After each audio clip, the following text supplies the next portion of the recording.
Hi, I'm Laura Hamden, and my colleague Jessica Rogan and I are your daily hosts of the Gateway newsletter.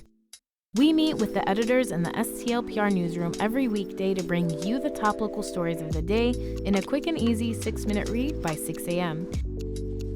In an age of overwhelm, it's a refreshing, thoughtful take on the news day, if we do say so ourselves. Fine-tune your daily news habit with the Gateway newsletter. Subscribe at stlpr.org/gateway.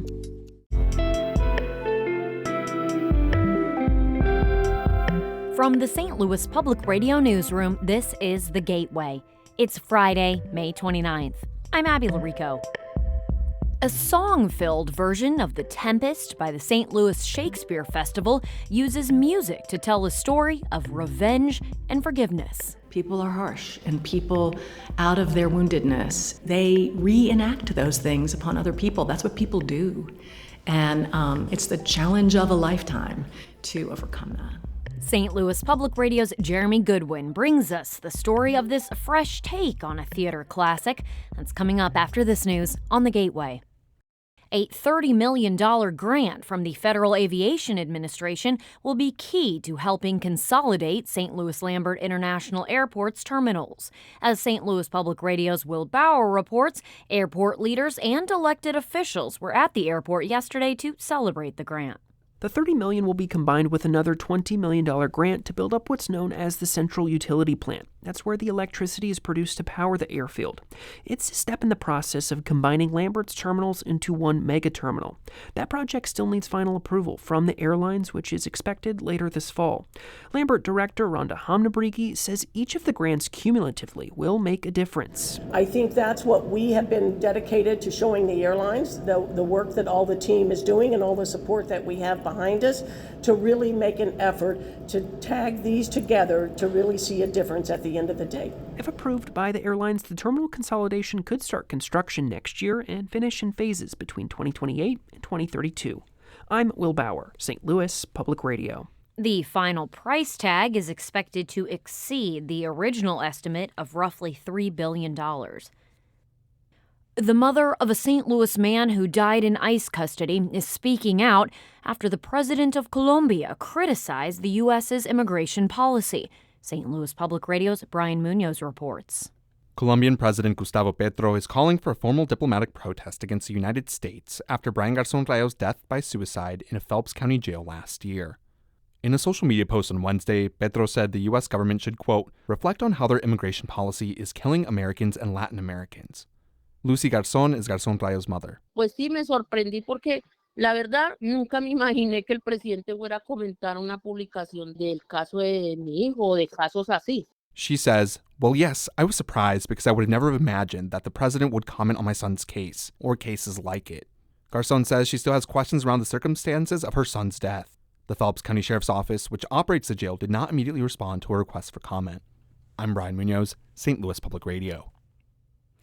A man faces fraud charges for allegedly scamming victims in North St. Louis seeking to repair their homes after the May 16th tornado. Missouri Attorney General Catherine Hanaway announced charges yesterday against Jacob Kessner. He's charged with defrauding 16 Missourians through his business, JK Exteriors, cheating victims out of more than $130,000 altogether. Hanaway's office says the majority of people scammed by Kessner were tornado victims. His High Ridge business allegedly promised to replace roofs, gutters, and siding for payment up front. But after receiving the money, JK Exteriors failed to complete some jobs or do any work on others. Kessner faces 23 counts of deceptive business practices. A fund set up by a local nonprofit to help residents recover after last year's tornado reports raising more than $4 million and helping more than 1,300 households. St. Louis Public Radio's Kayvon Mansouri has details. Local nonprofit Invest STL began plotting out what would later be dubbed the Northside Resilience Fund just a week after an EF3 tornado ripped through North St. Louis. The fund aimed to fill the gap for residents impacted by the tornado as they waited for help from FEMA, insurance companies, and other sources. Roughly 5,000 homes and properties were damaged by the storm. Through an application process, residents were vetted and, if approved, given $3,000 gift cards for housing needs, home repairs, transportation, and more. The group released a report on the fund this week, noting the project wasn't perfect, but showed community groups can meet emergency needs if funded and equipped. Invest STL partnered with several community groups and funders on the project. I'm Kayvon Mansouri, St. Louis Public Radio.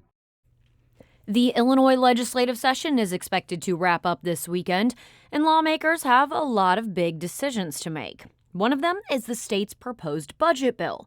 Lawmakers will have to find a way to close a $149 million gap between Governor J.B. Pritzker's spending wish list and the state revenue to support it. Another major bill would help keep the Chicago Bears in the state of Illinois. The team wants a new stadium in Arlington Heights and a property tax break. Otherwise, they may consider building the stadium across the border in Indiana. And then there's the ongoing fight over the credit card fees that businesses pay on transactions. Illinois passed a law to ban those fees that was supposed to take effect last summer, but it faced legal challenges. Lawmakers are debating a repeal of the law that would stop it in its tracks. The state's constitutional deadline is Sunday, but Illinois lawmakers could extend the session. Democratic Illinois U.S. Senator Dick Durbin returned to the State House where his political career began this week to give a farewell address to lawmakers. In a speech to a joint session of the state legislature, Durbin reflected on his time as the longest-serving U.S. Senator in Illinois history. I've had a chance to help so many people. I don't know that I will ever find anything that has such a dramatic impact on individuals and their opportunities and rights. He says his legacy starts with 3,000 interns who've come through his office, including lawmakers such as State Representative Cam Buckner and Senator Mike Simmons. Durbin was first elected to the U.S. Senate in 1996 after serving in the U.S. House for 6 terms. He announced his retirement last year. With Illinois Governor J.B. Pritzker widely expected to run for president, his choice for lieutenant governor is getting more attention than usual. STLPR's Jason Rosenbaum reports on why Christian Mitchell believes he's ready to take the top job if he's elected and Pritzker leaves state government. Pritzker selected Christian Mitchell as his running mate last year when current Lieutenant Governor Juliana Stratton ran for the Senate. Mitchell previously served as Pritzker's deputy governor and as a state lawmaker representing part of Chicago. If Pritzker is successful at running for president or leaves before his term is up for a cabinet position, Mitchell says he'll have a smooth transition to the governorship. What I'm really focused on is how I can be the best lieutenant governor I can be, help move the state forward, help our farmers, help our small businesses. Pritzker is seeking a third term this year. He's running against Republicans Darren Bailey and Lieutenant Governor nominee Aaron Del Mar. I'm Jason Rosenbaum, St. Louis Public Radio. You can hear more of Mitchell's appearance on Politically Speaking at stlpr.org. June is officially Craft Beer Month in Missouri, and a new app is helping people find their closest craft brewery. The Missouri Craft Brewers Guild has launched the Mo Craft Beer app. The Guild's mission is to advocate for local breweries, especially as the state has seen contraction in the craft beer market in recent years. The app includes an interactive map of local breweries, information about member breweries, and discounts. It's now available for download on the App Store.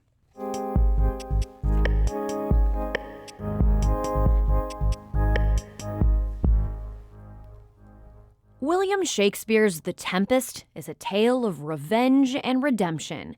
The powerful magician Prospero sets a deadly trap for his enemies by shipwrecking them on a mysterious island. St. Louis Shakespeare Festival's fast-moving production in Forest Park sets the story to the tune of sea shanties and folk songs, performed live on 2 stages. As St. Louis Public Radio's Jeremy Goodwin reports, the production evokes the magic encountered by its characters with music. Shakespeare stuffed the play with new words and turns of phrase we take for granted now, like into thin air, foul play. We are such stuff as dreams are made on. Director Rick Dildine notes that Shakespeare also dotted the text with references to something future theater troupes would need to provide themselves: music. Other folks that get stranded, they keep hearing music going, let's follow the music, follow the music. What harmony is this? My good friends, hark! Marvelous, sweet music. The ghostly sounds are the work of the magician Prospero. He seeks revenge on the brother who cheated him of his dukedom and exiled him years before. Prospero uses music to lead his captives around the island. It's as if Prospero has summoned all of music and shipwrecked it on this island. So when you come in, you're going to see a grand piano has been washed up on shore. There are other little musical instruments that are sprinkled on the shore. Here's Chauncey Thomas as Caliban, one of the island's few inhabitants.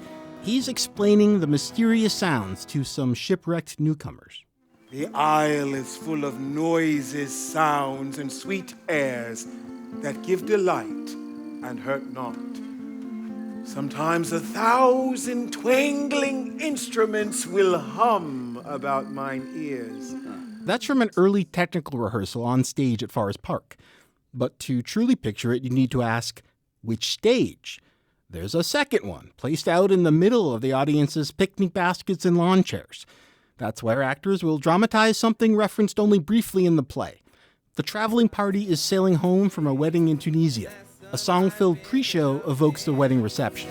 Whoa, nature's music never falls apart, 'cause that rhythm is in the beat of every heart. Hey. Shakespeare sometimes includes the lyrics to songs, but says little about what they should sound like.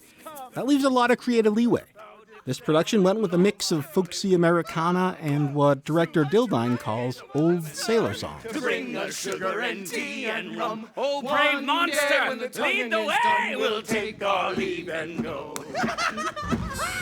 In this Tempest, someone strums a guitar out on that second stage, even as the ship breaks apart and goes down.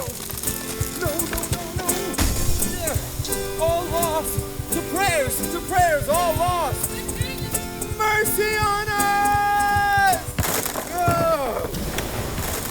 We split. Prospero's enchanted music and other spells give him the power to destroy the people who ruined his life. Nancy Bell plays Prospero. People are complex, and people are harsh, and people, out of their woundedness and out of their feelings of injustice, they reenact those things upon other people. That's what people do. And it's the challenge of a lifetime to overcome that. Oh, leave her, Johnny, leave her, for the voyage is done and the winds don't blow, and it's time for us to leave. The Tempest ultimately is a story about redemption. Prospero realizes that by winning his revenge, he could lose his humanity, and that forgiveness can be the sweetest song of all. I'm Jeremy Goodwin, St. Louis Public Radio. Our Brian Moline edited that piece. The St. Louis Shakespeare Festival production of The Tempest is now performing at Shakespeare Glen in Forest Park through June 21st. The Gateway is a production of St. Louis Public Radio, a listener-supported service of the University of Missouri St. Louis. Music by Ryan McNeely of Adult Fur. I'm Abby Larico, and from the St. Louis Public Radio newsroom, thanks for listening to The Gateway. Have a great weekend.